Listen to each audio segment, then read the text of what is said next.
Hello, everyone. Thank you for joining us today. We will wait a few more minutes to allow more attendees to join the session.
Good morning, everyone. Good afternoon for those who are attending this session in Europe or other parts of the world.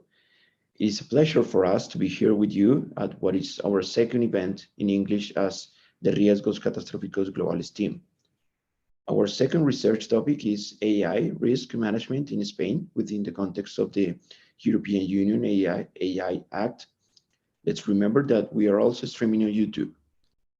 Before introducing our speaker, we want to reiterate that Riesgos Catastróficos Globales is an organization whose purpose is to ensure that GCRs are considered, taken into account, and correctly prioritized and managed in Spanish-speaking countries. At this time, our team consists of a network of experts and a multidisciplinary team. We are carrying out other research that we hope that you will enjoy us as much as we have enjoyed this one. Now, we are pleased to introduce Guillem Bas. Guillem Bas is responsible for policy transfer at Riesgos Catastróficos Globales. He holds a bachelor's degree in international relations and a master's degree in security and technology. His main area of interest is the governance of artificial intelligence. Through his education and professional experience, Guillem has committed to building policy frameworks for the responsible development of AI and other emerging technologies. His contribution to the report is an example of these efforts. The dynamic is that Guillem will present, and during his presentation, you can ask questions through the chat that we have enabled. After his presentation, we will open a Q&A session for those who want to ask questions openly. Go ahead, Guillem, the floor is yours. Thank you very much, Roberto, for your introduction. For me, it's a great pleasure to be presenting our work on this very important topic on behalf of the whole team.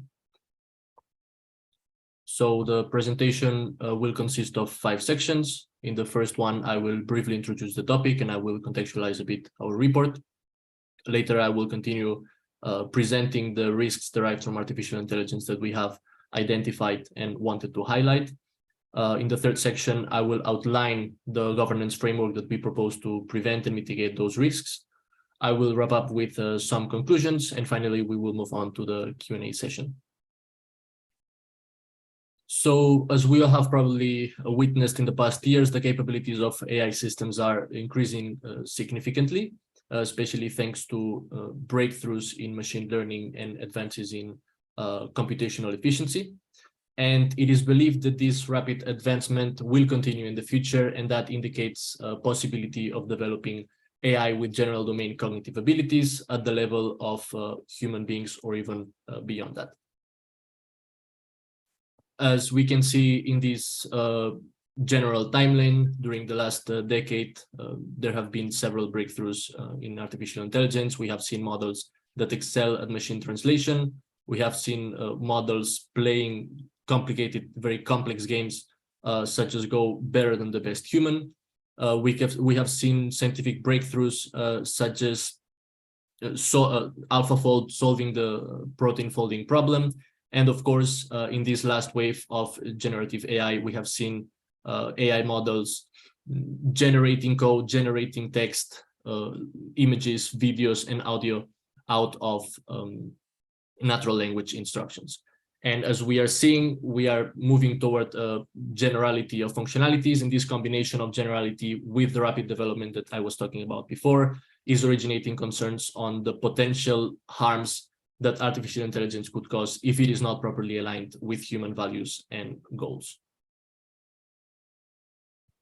In this context, there has been a lot of discussion in the general public on the risks, and there have also been some initiatives in some political and legislative initiatives to prevent and mitigate those risks. One of the most relevant ones from one of the most important jurisdictions has been the European Union Artificial Intelligence Act, which seeks to regulate AI by preventing some practices that are considered unacceptable and establishing some obligations for high-risk AI systems. And some of these obligations include a risk management system, a quality management system, and monitoring those systems after deployment.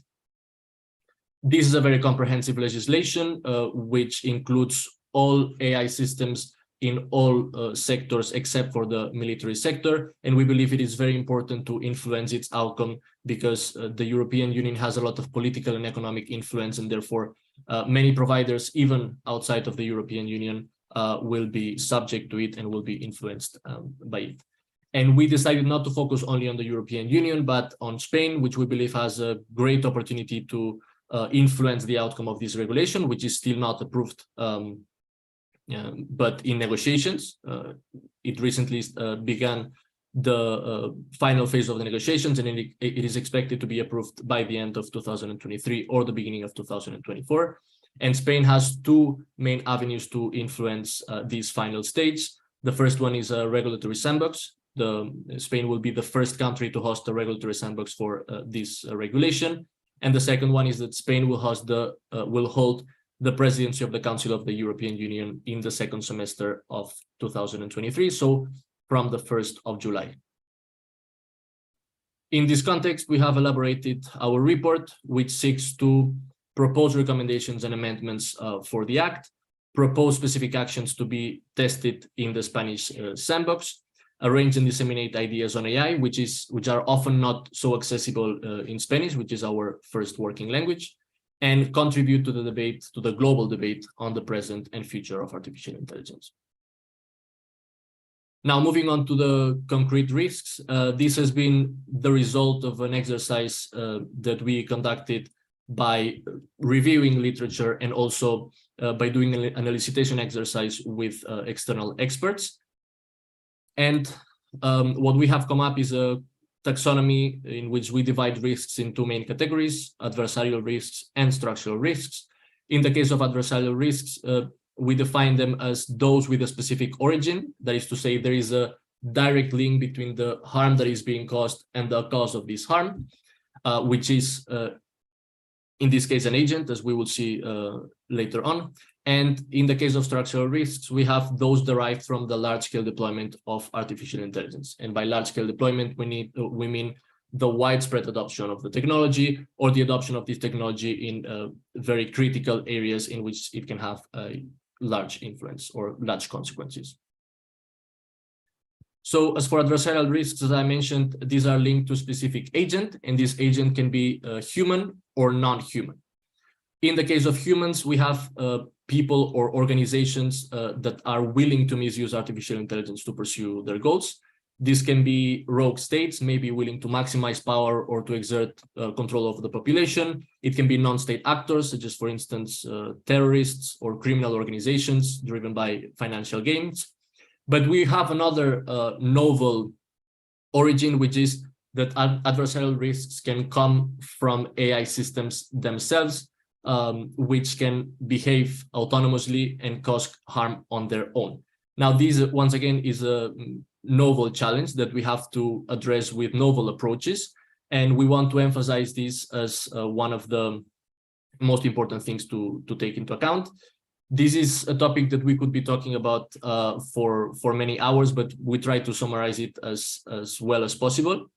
And the idea here, the main line of argument that we have chosen is that, taking into account the advancements that we have explained before, it will be eventually possible, it will be technically feasible to create AI systems with advanced capabilities, planning skills, and strategic awareness, which have been called in literature APS systems, APS standing for Advanced, Planning, and Strategic. And these APS systems might not act as their developers or society would desire or would intend. Some of the reasons why these APS systems might not act as intended are, in the first place, goal misspecification. And goal misspecification refers to the fact that developers might not be able to capture all human preferences, human interests, human values in the definition of the objectives of these AI systems. So, for instance, many AI systems work on the basis of reinforcement learning, in which they try to maximize a certain reward. And in this context, they can find ways to cheat and maximize that reward in ways that the developers didn't intend, and that might cause harm if they go against some of those preferences that the system hasn't integrated or hasn't assimilated. Then we have, for instance, we could have a problem of robustness under distributional shifts. And this refers mainly to the fact that some AI systems might look to be aligned during the training phase, but that is not the case when the circumstances change in the deployment phase, in which the alterations provoke the system to act in unintended ways and cause, in some case, if they have enough power, catastrophic errors. And finally, we have a problem not so much on alignment, but on the possibility to control these systems if it is necessary to limit their capabilities, which is the issue of unlimited instrumental goals. So what we mean by instrumental goals is that AI systems might end up developing some intermediate steps that they consider useful to achieve their final goals. Some of these intermediate steps can be some very basic stuff, such as, for instance, self-preservation, resisting attempts to shut down the system. The system will think that it won't be able to achieve its final goals if it's, of course, if it's not on. And we have also other intermediate goals, such as, for instance, self-enhancement, which would increase its chance to achieve the final goals, or acquiring all sorts of resources. Now, as for the specific threats that can be materialized by these agents, we have identified, and we wanted to highlight these three: cyber attacks, the development of strategic technologies, and user manipulation. As for cyber attacks, we highlight the fact that AI enables and enhances the execution of cyber offenses in many different ways. First, it can automate tasks that are currently carried out manually and are very costly, such as, for instance, the detection of vulnerabilities in a system, which is carried out during reconnaissance and could be very fast, could be done very fast with artificial intelligence. It can also improve current techniques. For instance, AI is very good at profiling people and customizing content, so it would be great for designing spear phishing campaigns, and potentially could add new capabilities that we are not even aware of right now, but that could bring the threat of cyber attacks to a whole new level. And cyber attacks are important because we consider them to be an important step in many instances of power-seeking behavior. It can help acquire many types of resources, compute, money, data, and so on. And it can also help agents access critical infrastructure or access also local devices. For instance, in the case of artificial intelligence, self-replication is done through the unauthorized access on numerous local devices. As for the case of strategic technologies, one of the most obvious ones, for instance, is lethal autonomous weapon systems. Lethal autonomous weapon systems are weapons that can target and they can select and target and attack targets without human intervention. And this brings numerous challenges, such as, for instance, the lack of accountability of not having a human supervisor, the increase of potential catastrophic errors if those systems are not robust enough. And it also lowers the barrier of entry for inflicting large-scale damage. So lethal autonomous weapon systems are relatively cheap and relatively easy to develop. And some, for instance, non-state actors wanting to cause large-scale harm could leverage this technology and achieve their objectives in a relatively easier way compared to what is currently possible. This is not only the case for lethal autonomous weapons, it is also the case for other types of weapons, such as, for instance, biological and chemical weapons. AI has already proved to be able to develop new toxic molecules that could be used for the design and development of these kind of weapons. And AI also helps in other scientific breakthroughs, not necessarily for offensive use, such as, for instance, nuclear fusion, which could be one of the next breakthroughs in the generation of energy. And we believe that if some of these strategic scientific discoveries are monopolized by a certain actor, this could confer a strategic advantage that is indisputable and unreachable for the other actors. Finally, we have user manipulation. User manipulation refers to the ability of AI systems to use persuasion techniques to shape human behavior.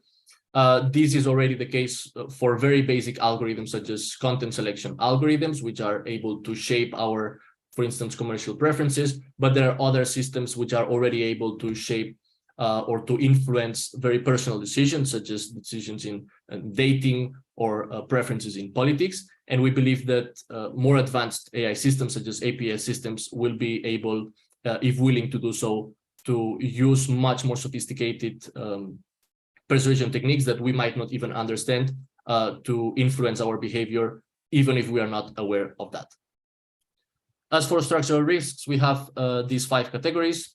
The first one is labor market disruption, which is the consequence of AI being able to carry out more and more tasks that are currently done by humans.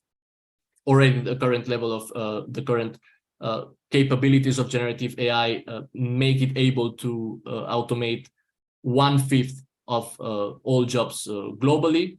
We expect this to grow in the future as capabilities increase.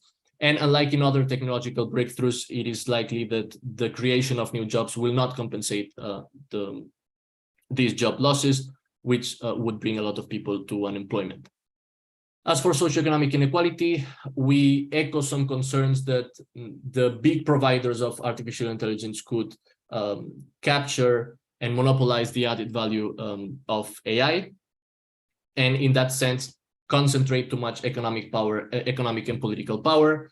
The tech sector is already characterized by these accumulation dynamics, and some of the drivers of this accumulation dynamic is, for instance, data. The access to data allows providers to create better AI systems. Better AI systems have more commercial success, and commercial success allows the provider to get access to more data, which again makes them able to improve their AI systems. And this happens with many other elements, such as, for instance, access to compute, access to money, and so on. And this inequality, if it certainly worsens in the case of AI, could bring global instability and would probably concentrate too much decision-making power on those AI providers, making it hard for the rest of society to make some important, politically important decisions in relation to the development and governance of AI. In terms of bias amplification, we know that AI systems integrate the biases that are found in their data sets and in their algorithms. And this is a big problem if these AI systems are integrated in decision-making processes. For instance, courts in the US have used algorithms to predict recidivism, and it has been shown that those algorithms wrongly predicted recidivism for Black defendants much more often than for other ethnicities. And also, for instance, algorithms used in mortgage lending were less accurate for ethnic minorities due to the lack of representativeness of these ethnic minorities in the data sets. As for epistemic insecurity, this refers to the spread of misinformation or deliberate disinformation. AI systems are prone to hallucination, so they are prone to generating content that is misleading or inaccurate, and this could be exploited by malicious actors to design propaganda or design misinformation campaigns. And other types of AI systems, such as generators of text or of image or video or audio, could also be exploited to create deepfakes, which are these audiovisual content that displays fictional realities that pretend to be true. Finally, we have the automatization of critical decision-making and management processes, and this refers to the gradual relinquishment of human power in these critical areas, critical areas such as, for instance, as we said, criminal justice, national security, and so on. And this could increase the risk of catastrophic errors if, once again, the systems are not robust to distributional shifts or are not correctly aligned. And one very extreme example of this would be the automation of the nuclear command and control. If nuclear command and control is indeed automated, there could be a risk of first, making decisions much faster than humans are currently doing, and second, there might be a proneness to errors. For instance, if a certain system misinterprets a sign as an attack from the enemy and then orders immediately a counterattack, if that doesn't have a second check, that could be, of course, a major problem for international security. Now, taking all of this into account, we have outlined a governance proposal. This governance proposal is based on the literature and the interviews that we have conducted with experts, and of course is also adapted to the objectives of the AI Act and to the capabilities and needs of the Spanish ecosystem. The proposal is divided into two sections, development and deployment. We consider that making it roughly chronological helps follow the implementation of the framework, but we also consider that some of these policies could be implemented in both, could be implemented continuously, so in both stages of the life cycle. In any case, as for the development, we have these 4 policies: compute-based detection of frontier AI systems, internal and external audits, red teaming, and a strengthened risk management system.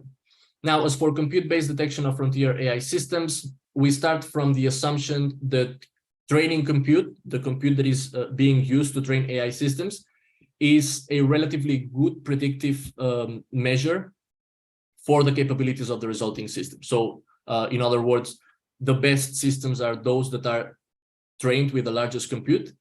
And in that case, besides that, compute is also a very useful measure because, unlike many others, it is objective, it is quantifiable, and it is easily traceable. So it would make the largest training runs the most powerful AI systems for now, as long as this relation that I mentioned continues to happen. It would make them more easily traceable.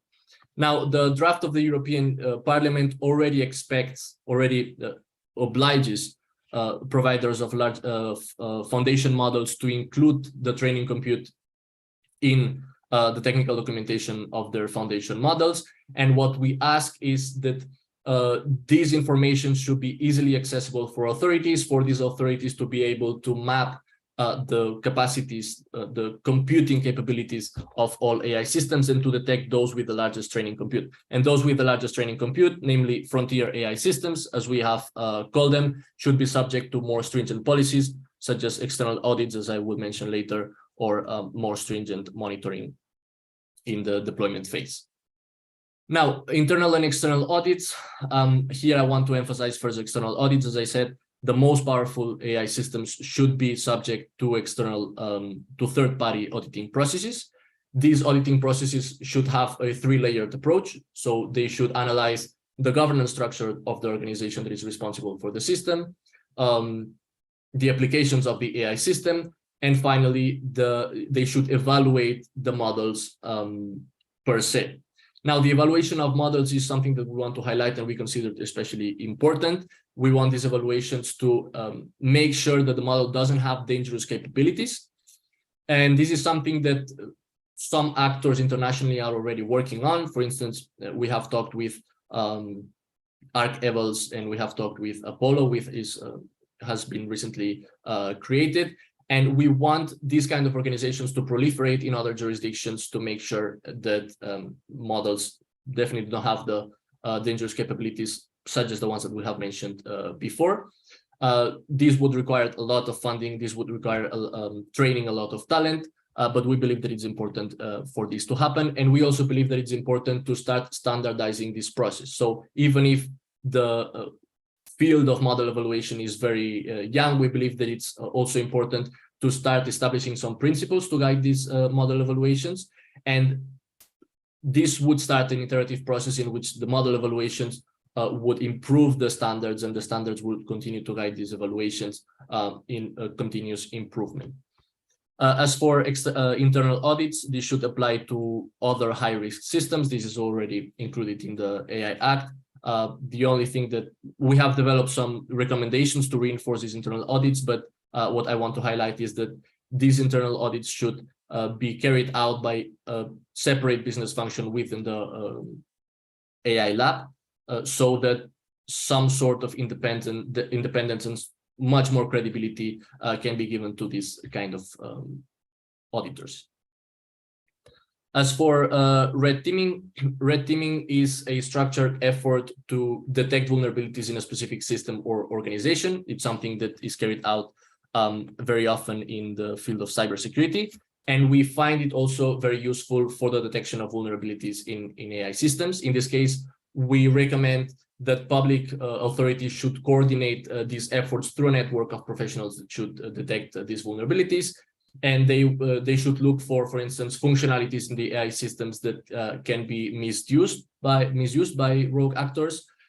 They should also try to detect potential vulnerabilities in the critical infrastructure that could be exploited by these AI systems or by rogue actors misusing the AI systems. And they should also potentially simulate scenarios of simulate these structural risks that we have seen before, and they should also prepare some responses to these cases. As for the risk management system, this is already included in Article 9 of the AI Act, but we consider what the risk management says is that all providers of high-risk AI systems should identify and mitigate the risks that they identify. But we find that it's not strong enough, and what we propose is that the identification and mitigation of these risks is standardized, that we have some specific level of diligence that all AI providers should comply in this risk management system. And one of the recommendations that we advanced is that this risk management system could be fed by some of the other policies that we are mentioning. For instance, red teaming could help see potential misuse. And of course, model evaluations could also help foresee some very extreme risks. In the case of deployment, we have these three policies: an incident and risk database, comprehensive liability for original providers, and intervention plans. Now, as for the incident and risk database, incidents are already have to be reported according to Article 60 of the AI Act. And what we propose here is that authorities should compile all these incidents in a database, and they should elaborate annual reports based on this database to inform all the relevant actors in the ecosystem about what are some of the incidents that they could encounter in the future. We believe that these experience-based learning processes could be very useful for many providers.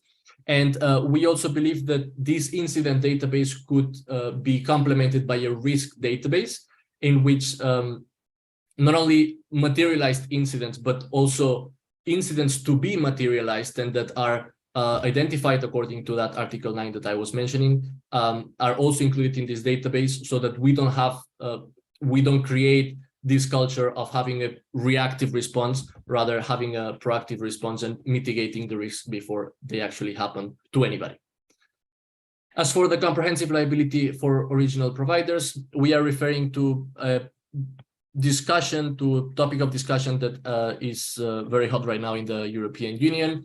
It basically refers to what happens when an AI system is modified or is misused. Should it be the responsibility of the actor that modifies the system? Should it be the responsibility of the original provider? What we believe is that any modification, any alteration, any reproduction, and even any misuse of a particular AI system should be somehow a responsibility of the provider, besides being also responsibility of the actor that modified or altered the system, because this system shouldn't be modifiable or alterable in the first place.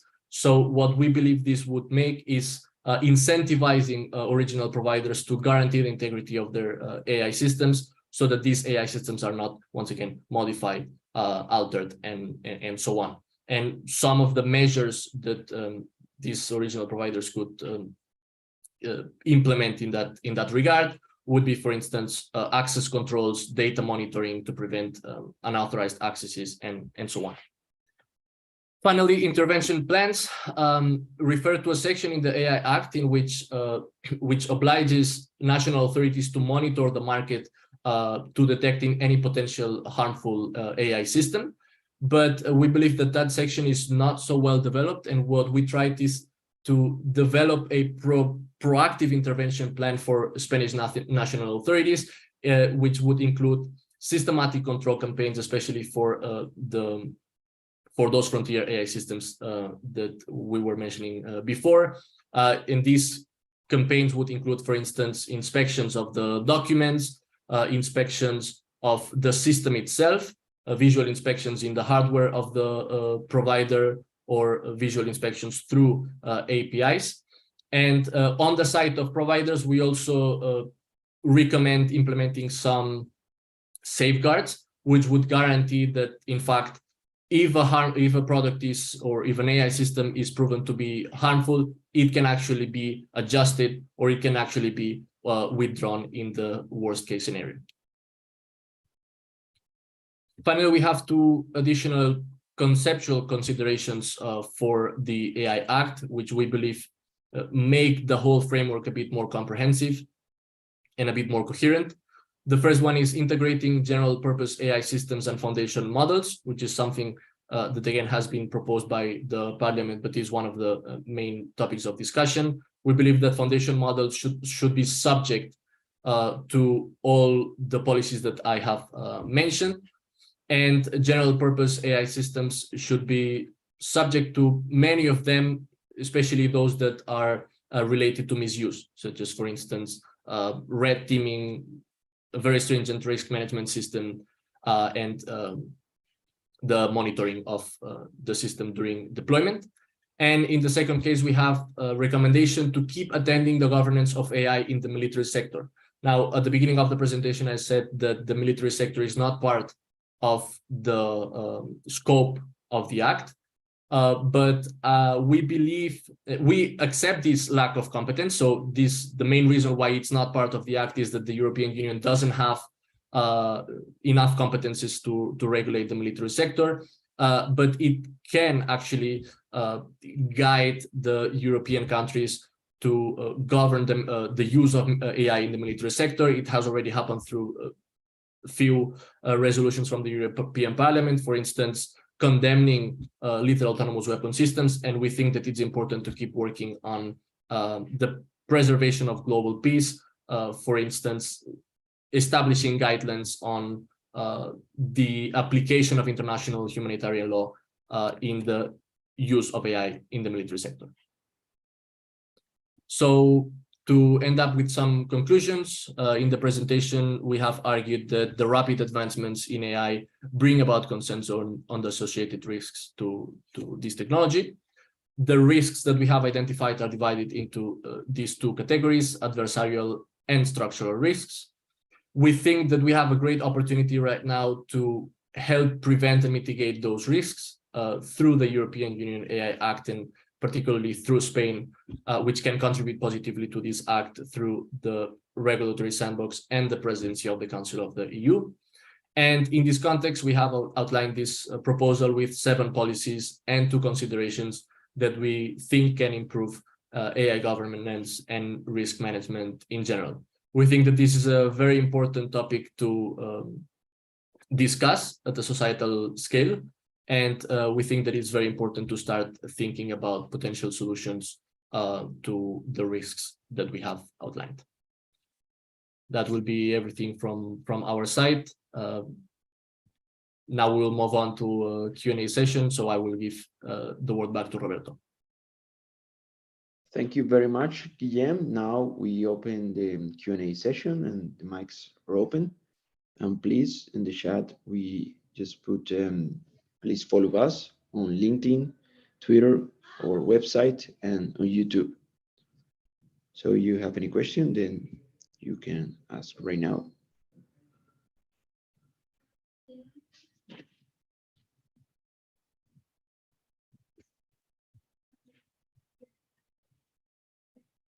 Okay, if no one else has any more questions or they have any question, we can conclude the presentation. But not without first expressing our enormous gratitude for your presence here today. We would also like to thank Guillem for her excellent presentation and the Riesgos Catastróficos Globales team for their contributions. Before we go, we would like to invite you to follow us on our social media platforms. Again, you can find us on YouTube as Riesgos Catastróficos Globales, on LinkedIn as well, and on Twitter as @Riesgos Globales. We hope you all have a great morning and a great afternoon in Europe. You can also leave some questions on the YouTube channel or in any other platforms. Have a great day.